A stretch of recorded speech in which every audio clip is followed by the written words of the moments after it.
সবাই বলি এমব্রয়ডারি কাজ, কিন্তু আসলে এমব্রয়ডারি একটা সেক্টর, এর ভিতরে অনেকগুলা কাজ আছে। যেরকম মেশিনেরও পার্থক্য আছে, কাজেরও পার্থক্য আছে। অধিকাংশ আমাদের কাজগুলো বাহিরে যায়, লোকালিও চলে। আমাদের জামার কাজ করি আমরা, 3 পিসের যে কাজগুলো হয় এগুলোও করি।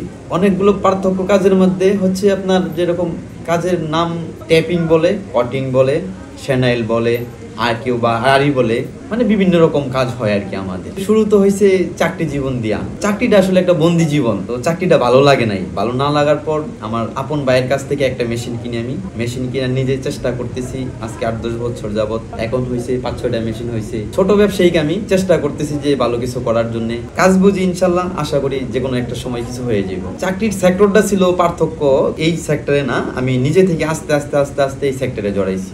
আর্থিক অবস্থা সবচাইতে খারাপ, যার কারণে আমি কোনো কিছু করতে পারতেছি না।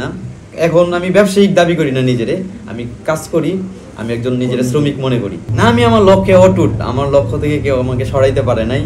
যত বাধা বিঘ্ন আসুক, আমার লক্ষ্য থেকে কেউ মানে সরাইতে পারে নাই।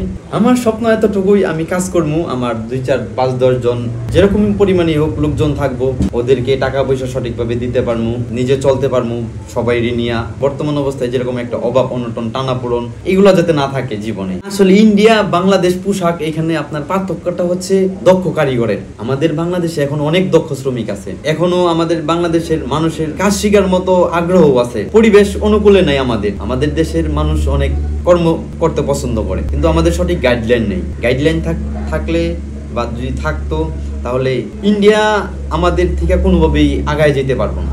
তাদের থেকে আমাদের কাজ আরো ভালো। যারা বাইরে থেকে কাজ দেয়, আমাদের যেরকম ধারণা, তারা তো আর আমাদেরকে ঠকায় না। আমাদের বাংলাদেশে কিছু মিডিয়া আছে, উনারা ঠকায়। যারা মেইন বায়ার তারা ঠকায় না, আমার এতটুকু বিশ্বাস। অধিকাংশ প্রোডাক্টগুলোই বাইরে যায়। যেরকম আমরা নিট ফেব্রিক গার্মেন্টস লেভেলে কিছু কাজ করি, লেডিস জেন্টস বাচ্চাদের বড়দের টি শার্টের ভিতর বিভিন্ন রকম ডিজাইন করি আমরা। যেরকম আপনি কটিং দিয়ে ডিজাইন করি, মানে ওইটা কট সুতা বলে, ওইটা বাইরে আপনার অনেক অনেক চাহিদা। কোয়ালিটি সম্পন্ন কাজ দিলে আমি মনে করি যে পৃথিবীর সবচাইতে সুন্দর কাজ আমরা করতে পারবো।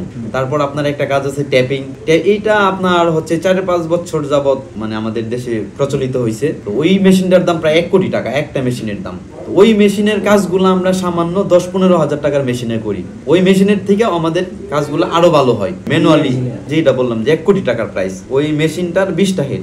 আমাদের 10-15 হাজার টাকার মেশিন দিয়ে ওই মেশিনের কাজগুলো আমরা করতে পারি। এটাতে বলি আমরা আরি কাজ।